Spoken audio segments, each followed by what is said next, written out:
Welcome to Mehedi sir exclusive education zone. তোমাদেরকে অনেক স্বাগতম আমার চ্যানেলে। আমরা ইংরেজি শিখতে চাই, কিন্তু ইংরেজি শিখতে গিয়ে বিভিন্ন প্রবলেমে পড়ি। সেই প্রবলেমগুলো যখন আমাদের সামনে এসে দাঁড়ায় তখন আমরা কিন্তু ইংলিশটাকে শিখতে পারি না। এখন বিষয় হচ্ছে সেই প্রবলেমগুলোকে সলভ করব কেমন করে। এই প্রশ্নের উত্তর যদি আমাদেরকে খুঁজতে হয় তাহলে আমরা এটুকু অবশ্যই জানবো যে ইংরাজিতে কিন্তু আমাদের কী কী বিষয় শিখতে হয়। প্রথম যদি শিখতে হয় সেটা হচ্ছে গ্রামার এবং তার সঙ্গে ভোক্যাবুলারি। এই ভোক্যাবুলারি এবং গ্রামার দুটো জিনিসই মিলে কিন্তু ইংরেজিটাকে শেখায়। এখন আমি এখান থেকে ভোক্যাব শিখলাম, ওখান থেকে গ্রামার শিখলাম, এইটুকু শিখলাম, ওইটুকু শিখলাম, তাহলে কি সম্ভবপর আমাদের দ্বারা ইংলিশ? হয়তো সম্ভবপর হবে, কিন্তু তার জন্য অনেকটা দূরত্ব তোমাকে অতিক্রম করতে হবে। তাহলে এখন বিষয় হচ্ছে তুমি যদি ইংরেজিকে প্রপারভাবে শিখতে চাও তাহলে কী করতে হবে। প্রপারভাবে শিখতে গেলে তোমাকে প্রথমে ইংরাজির গ্রামারের কটা চ্যাপ্টার আছে, কী কী চ্যাপ্টার আছে, কী কী বিষয় আছে, সেগুলোকে মোটামুটি একটা রাফ তোমাকে এঁকে নিতে হবে। চলো আমরা সেগুলো এঁকে নিই। ফার্স্ট চ্যাপ্টার হচ্ছে sentence, second chapter subject and predicate, third chapter phrase and clause, fourth chapter parts of speech, and fifth chapter সবথেকে মোস্ট ইম্পর্টেন্ট চ্যাপ্টার যেটা, সেটা হচ্ছে টেন্স। এই টেন্সের নিয়মকানুন জানলে তবে কিন্তু সেন্টেন্সের গঠন বা তার আকৃতি আমরা জানতে পারবো বা করতে পারবো, তবে কিন্তু আমাদের কাছে সহজ হবে। টেন্সের বাদ দিয়ে যে পরবর্তী চ্যাপ্টারগুলো আছে তা টেন্সের সঙ্গে অবশ্যই যুক্ত। যেমন অন্য একটি চ্যাপ্টার সেটি হচ্ছে ভয়েস চেঞ্জ, সেভেন্থ হচ্ছে ন্যারেশন চেঞ্জ, এইথ হচ্ছে ইডিয়মস, নাইন্থ হচ্ছে ফ্রেজাল ভার্ব, অ্যান্ড 10 হচ্ছে সাফিক্স অ্যান্ড প্রিফিক্স।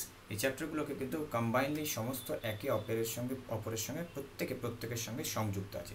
তাহলে অবশ্যই কিন্তু প্রত্যেকটা তোমাদের করে নিতে হবে, তবেই কিন্তু তোমরা ভোক্যাবকে ব্যবহার করে ইংরাজিতে বলতে পারবে। নচেত কিন্তু কেউ ইংরাজিতে সেন্টেন্স তৈরি করলেও তোমরা সেই সেন্টেন্সগুলোকে ব্যবহার করে উঠতে পারবে না। তো সেন্টেন্সগুলোকে ব্যবহার করার জন্য আমার কিন্তু এইগুলো প্রয়োজন।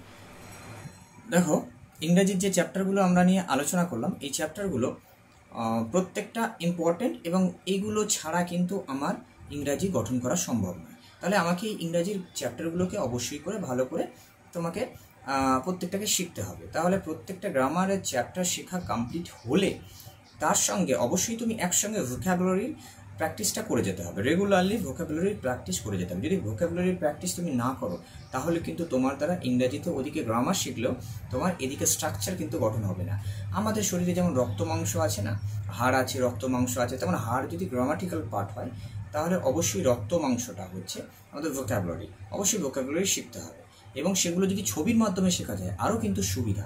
কারণ ছবির মাধ্যমে যদি ভোক্যাব তুমি শিখতে পারো তাহলে সেটা তোমার মেমোরাইজিংয়ের কিন্তু বেনিফিট দেবে, আর মেমোরাইজিংয়ের যদি বেনিফিট দেয় তাহলে কিন্তু তোমার সেটা আর কোনোদিন ভুলবে না।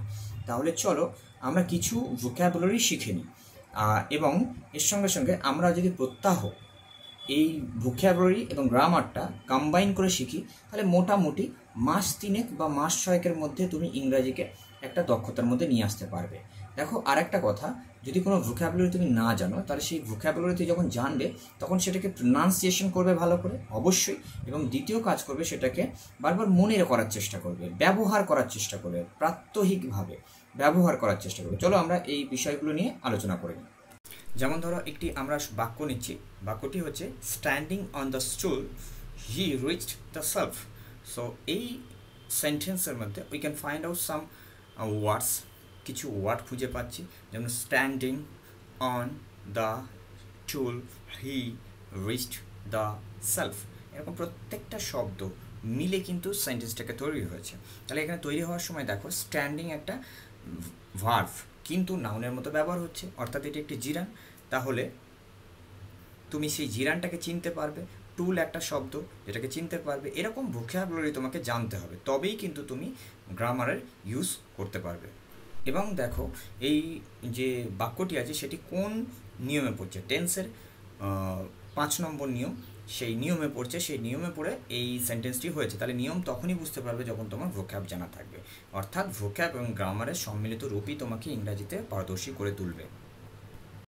অতএব ভোক্যাবুলারি এবং গ্রামারের আলোচনার পর আমরা বুঝলাম যে এই দুটো বিষয়কে কম্বাইন করে আমরা ইংরাজিটাকে কিন্তু সহজে শিখতে পারি। তাহলে আমাদের সহজে শেখার জন্য এই দুটো বিষয়কে আমরা কমপ্লিট করব। তোমরা যদি এই দুটো বিষয়কে কমপ্লিট করতে চাও, আমার পরবর্তী ভিডিওগুলোকে অবশ্যই পুরোভাবে দেখো এবং আমাকে প্লিজ সাপোর্ট করো, যাতে আমি তোমাদের এই শিক্ষাদানের মধ্যে আমি যেন কোনো ত্রুটি না রাখতে পারি, আর আমার দিক থেকে আমি যেন সম্পূর্ণটা তোমাকে দিতে পারি। আর অবশ্যই করে তোমার যদি কোনো প্রবলেম থাকে বা কোনো কিছু বুঝতে অসুবিধা থাকে, তাহলে অবশ্যই করে আমাকে কমেন্ট করে প্লিজ জানিও। তাহলে আমি কি করব, আমি সেই প্রবলেমগুলোকে সর্ট আউট করতে পারবো। তাহলে সর্ট আউট করলে তোমার প্রবলেম সলভ হলে এবং তুমি যদি কমপ্লিট করতে, তাহলে এটা সম্ভব যে তুমি একদিন ইংরেজি শিখে যাবে। ধন্যবাদ, সুস্থ থেকো, ভালো থেকো।